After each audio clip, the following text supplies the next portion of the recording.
So one of my SaaS products that I run every day has been running for over 4 years, and it has a very active roadmap. I have a small team working with me, two developers and one customer support person. And yeah, it's gotten to a really efficient workflow where we're managing our roadmap. We are building and shipping new features. We're fixing bugs. We're helping customers. And we manage all of that in a tool called Linear. You may have heard of it. So I thought in this video, I would walk through and show you our actual Linear project management setup for my SaaS product. We used to use GitHub Issues, and although we still use GitHub today, we don't use the Issues system as our project management tool anymore.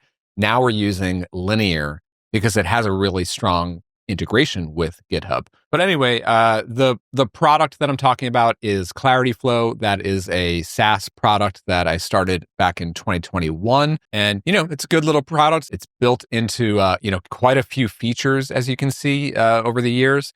So let me kind of take you behind the scenes and show you what day-to-day life of managing this Clarityflow SaaS product looks like in Linear. All right, so here's a look at Linear. I'm going to increase the screen size so we can dive right into it. Here's the general view that I hop into on a daily basis. I usually have this bookmarked in my browser, and I like the Kanban layout. Of course, you could switch to like a list mode as well, but I really like this Kanban layout. It's showing me, basically, this is filtered to the active issues that are currently happening. I usually spend most of my time looking at this yellow section, which is in progress. These are the issues that my developer is currently working on.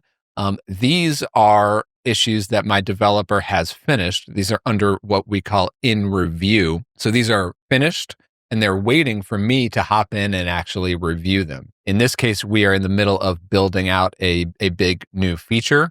So I'm sort of waiting for most of the sub features to be finished before I go in and review everything. I'll get more into that workflow in just a minute. Over here on to do is the other area that I focus on a lot. And this is like the queue. I really like this concept of almost all of my work I think of in terms of a queue. What's happening next? So whatever is at the top of this queue is going to be mostly my developer's next task. Some of these are actually assigned to me, and they've been sitting in this queue for a long time because I've been slow to get to my queue. But I can also filter by person. So now I'm filtered to just the issues that are assigned to Sandia, my developer, and I can see that her queue is still pretty long, and I'm constantly going in here and I'm sort of like reshuffling the issues that she's going to be working on next. That's in the to-do status. Let me step back a little bit and go into the settings to show you how we can manage. Where is it? Settings. Yeah, so you can go into your teams and then go into issue statuses and automations. And this is where you can manage all of the different issue statuses. So I pay a lot of visual attention to these icons. So like the dotted circle means that it's sort of in this like pre-queue phase. And I have several statuses here. So like new, soon, later, and noted. And then we have sort of like the next phase of the life cycle of an issue, which is like shaping, which means that I know it's soon to be queued for my developer to work on, but I need to spend time in the shaping process, writing out the requirements. And I'll show you that in just a minute. And then we have that to-do phase, which I just showed you. That's the long list of that's the actual queue of what's on deck. Then we get into actually working on the issues. So in progress, that's yellow. So I'm constantly looking for these yellow icons to see like, all right, these are the 1, 2, sometimes 3 issues that are actually in progress. Then we get into review. So that means that my developer is finished and now it's ready for me to review. And then we often have a lot of issues that I have already reviewed, but we haven't actually green-lighted them to go into our deploy process. So that I put those into reviewed. And then we have a lot of issues in ready to deploy. Or actually, we don't have a lot. We try to have a small number of issues to deploy, but that means that we've done the review, we've done the internal testing and QA, and it's all ready. And so then it's in the batch of issues to merge into our main branch and deploy. Then once we have deployed, we will push it into pending and deployed or deployed. The difference between these two is we have already deployed something to the production app, but we still need to notify some customers to say, hey, we've fixed that bug, or hey, we need to send out a newsletter to announce this new feature. That means it's pending and deployed. Or if it's completely done, deployed, already announced, or already told everyone we need to tell, that's in deployed. We don't really use this one anymore. Occasionally we'll have an issue that we just cancel it, so we'll put into canceled. So that's how I've like customized all the possible statuses that a issue can have.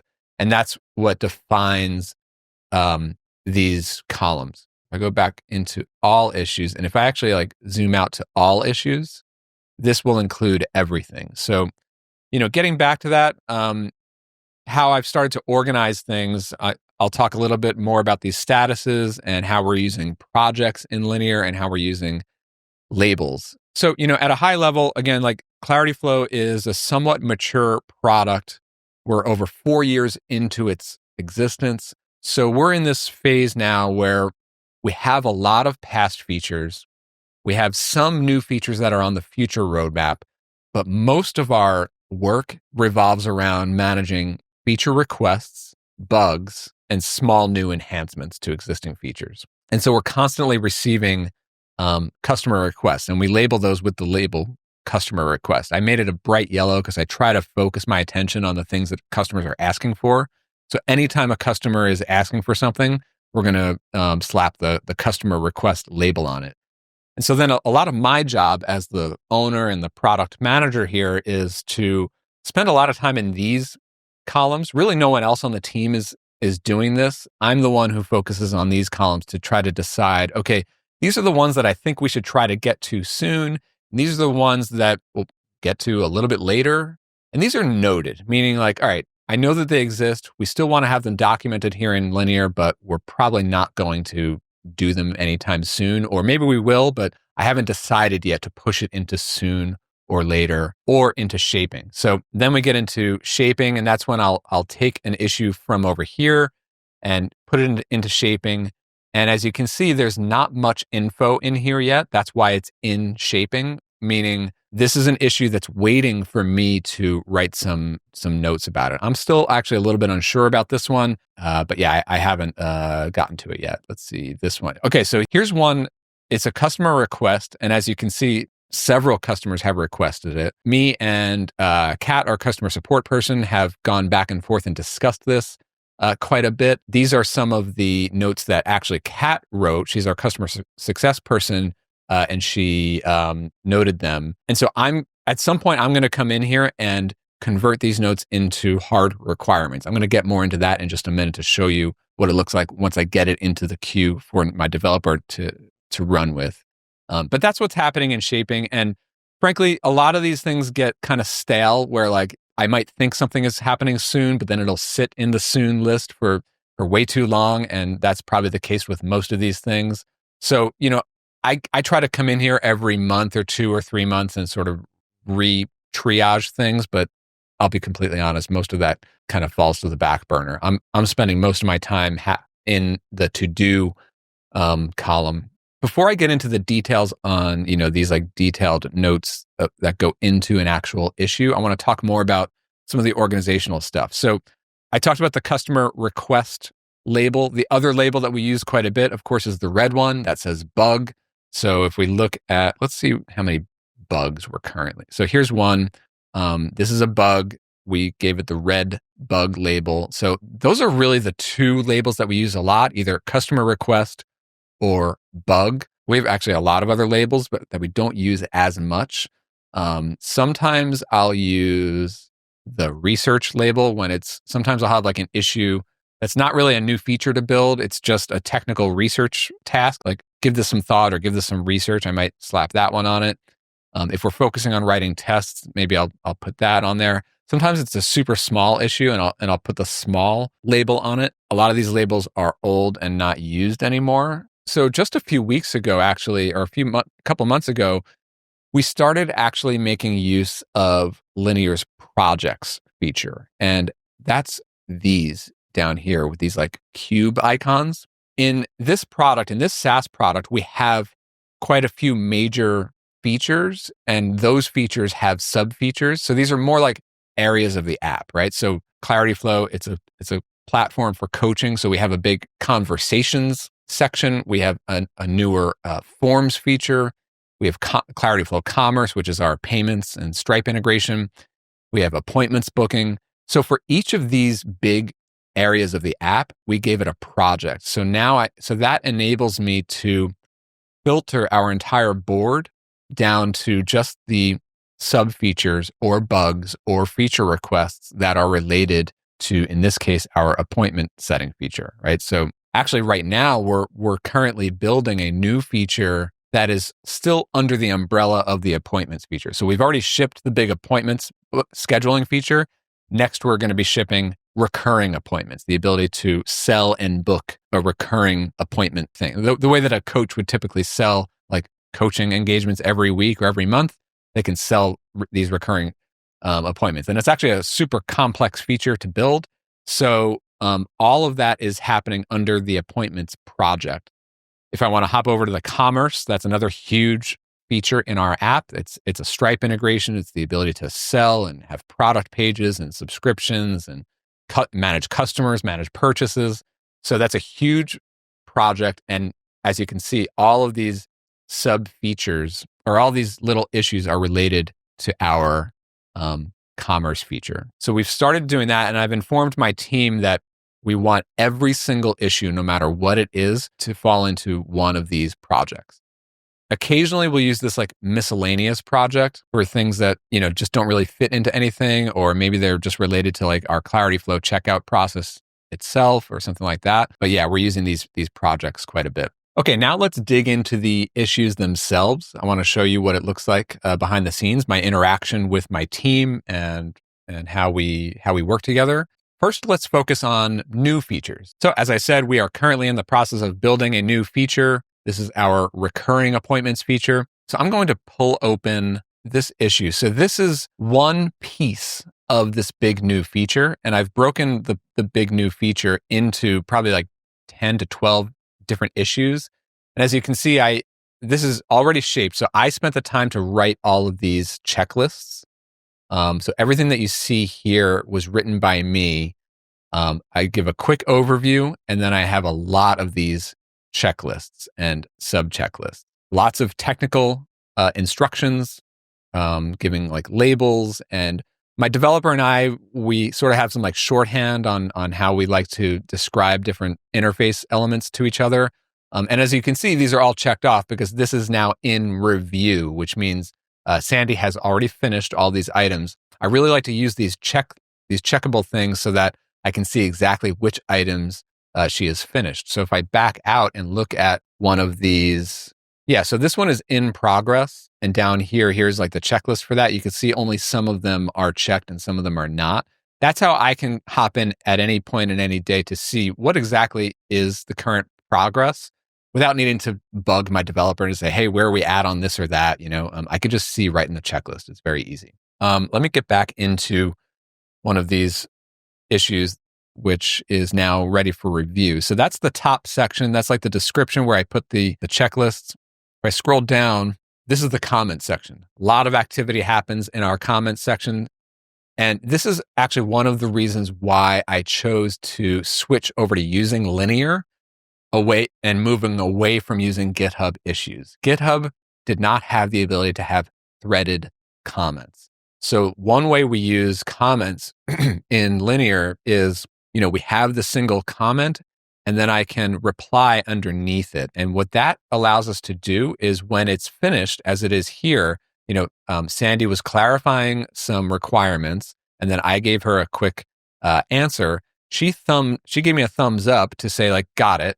And so even though this is 3 weeks ago, what I probably should have done is I can resolve this and I can hide it away. And I love that. And I'm actually going to keep it open in case she still needs it.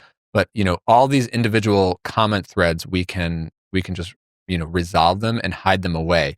Okay. So here's a good example of a piece of a feature, which we've already shipped. This is our tasks feature where my developer and I had lots of back and forth conversation about how this feature should work and the underlying logic that goes into it. And this is where Linear comments really shine. As I said, we can expand and collapse the comments when we're done looking at them. But here's a good case where my developer sort of raised, two different issues in one comment. And what I like to do here is then separate these out to separate comments, which is exactly what I did here. So she raised the issues here. I collapsed it, and then I started a separate comment for each one. So here's, issue 1, and we do a lot of like quoting of each other to say, like, this is the thing that I'm going to reply to. So she asked this question, and then I gave this response about how we should think about the logic around issue 1. And then my developer always gives me a reaction to just confirm to me, like, yes, got it. I don't need a message to say, like, yes, I got it, because that's going to be like another message that goes into my inbox, which I don't need. But I do want to see, like, saw it, got it, on it. Like, so we use these thumbs up emojis a lot. So keeping it separate, keeping one issue or one question to one comment allows me to give a response. Maybe we're going to continue to hash this one question out, but when it's finished, we can resolve that, and then we can move on to the other issue. So again, like, this is the second issue, and I started a separate comment thread. Here it is. There's actually a little bit more to it. And then here we sort of go back and forth. As you can see, we are quoting each other quite a bit. This is where async communication, especially text-based communication for technical discussions, technical product discussions, this is how my developer and I collaborate. I actually think that this is a better way than going on a call and talking it through, because then a lot of that nuance, a lot of these details get lost or get forgotten about. Whereas here, we have it all documented in highly technical, highly specific comment threads that my developer or I can always refer back to. And we are often referring back, like, many weeks, many months out into the future. We're referring back to technical discussions that we had months ago. And it's all logged here in really easy to find comment threads. Again, like, I'm giving some examples for different scenarios and how we should be handling each of these scenarios and the logic that goes into them. Sometimes, she's referencing a block of code or, and then finally we get to, okay, this is all completed and here's the PR. So that's what it looks like when we are kind of like hashing out a new feature that we're actively building. The other thing that we do quite a bit is taking in bug reports and customer requests. And I want to show you what those look like, because they look a little bit different in Linear. So let me go back into all of our active issues. And okay, so here is an example of a bug that a customer reported. So what happened here was the customer originally reported the issue. Actually, they used Clarityflow to report the issue to us. Sometimes they use Clarityflow. Sometimes they use Help Scout, our help desk software that we use. But our support person took the customer report and then she replicated the issue to confirm, like, yes, this is a bug. She sees it too. And then she wrote up this issue, which includes the details about what he was trying to do. And she said that she tried to figure it out. And she included the customer's video that he shared. What we also always do, both when it's a bug report and when it's a customer request, is we add the link. You can do Command K link. Add link. And you can just add a link to a help desk issue or like a Clarityflow link or wherever the customer reported it. We always do that so that later when we come around and fix this issue, we have the quick link that points to that person's message thread where we can get back to them and say, hey, it's fixed, right? So Kat reported this issue, or Kat filed this issue in Linear. She actually tagged me. This was 6 months ago. So since then, we've switched it over so that, Sandy will just, hop in and immediately receive it from Kat, and I don't even really need to touch it. But Sandy, our developer, will go in and identify the issue. She fixed it. She made a PR, and then I moved it over to ready to deploy, and she deployed it to production. And then from here, Kat will take it and go back to the customer and say, "Hey, your issue has been fixed." So that's typically what a bug fix looks like. So here is one of those like big features that we received a lot of customer requests for. It's tasks, like the ability to assign to-dos to clients in your message threads in Clarityflow. What we usually do anytime we have this customer request label on it, you can expect that it should have at least one link to a customer who has requested that feature. So these are links that point to like Help Scout conversations. Sometimes they're pointing to Clarityflow conversations. We probably have had even many more requests than this. These were just the ones that we happened to remember to link to. And when feature requests come repeatedly, the benefit of organizing all these requests using projects and using labels and using very detailed, specific titles is that it makes it easy for our support person or myself to find the existing issue that we have and add that customer's voice to the list of links.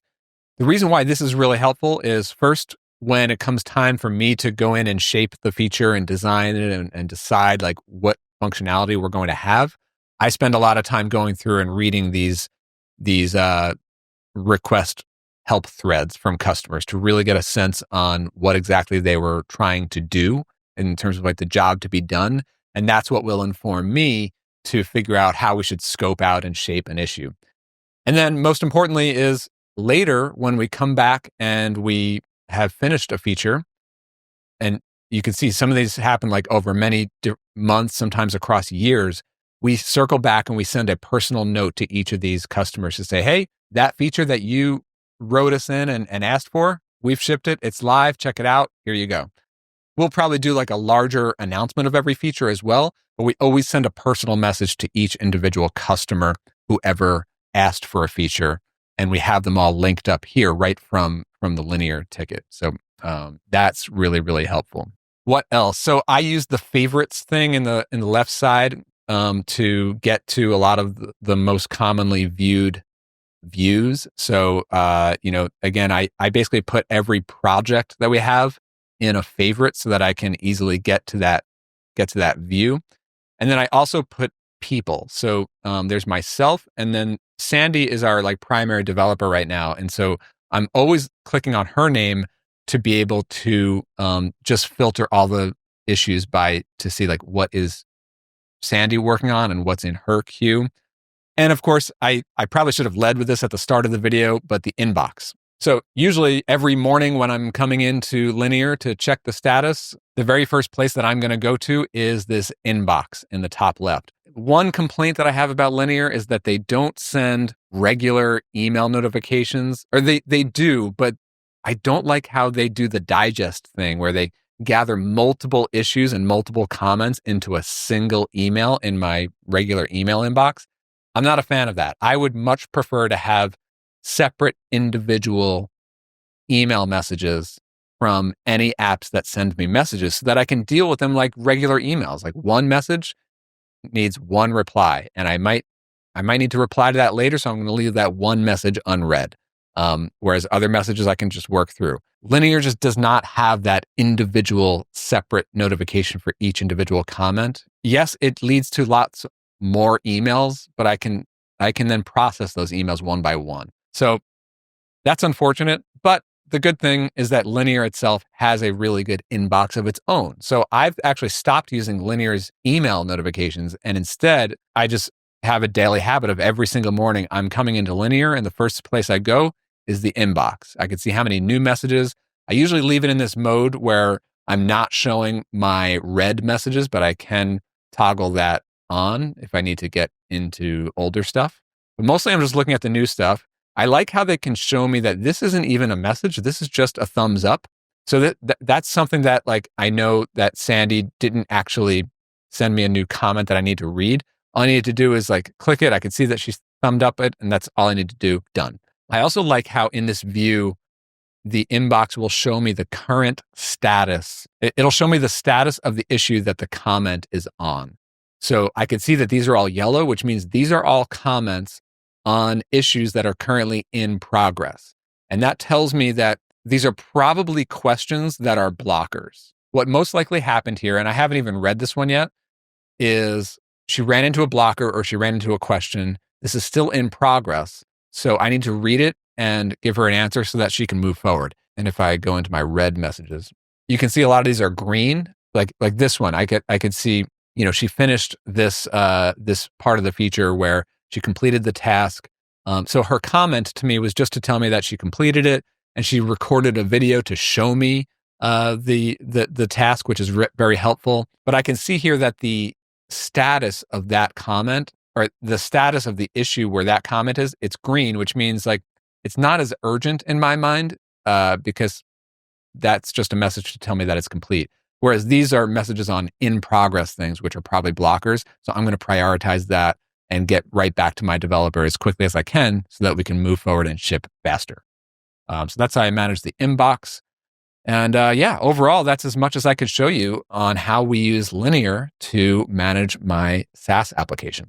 Now, the other app that I'm using every single day is Cursor. That is the tool that I use for all of my coding and using AI to make code changes in my projects. So I'm constantly bouncing back between Linear and Cursor. Linear is where we manage our code-related projects between me and my small team, and Cursor is where I spend my time coding and building products. And so if you want to see an inside look into how I'm using Cursor every day and how I'm using AI to help me ship my products faster, check out my other video that I just did on how I'm using Cursor to build products. I'll see you there.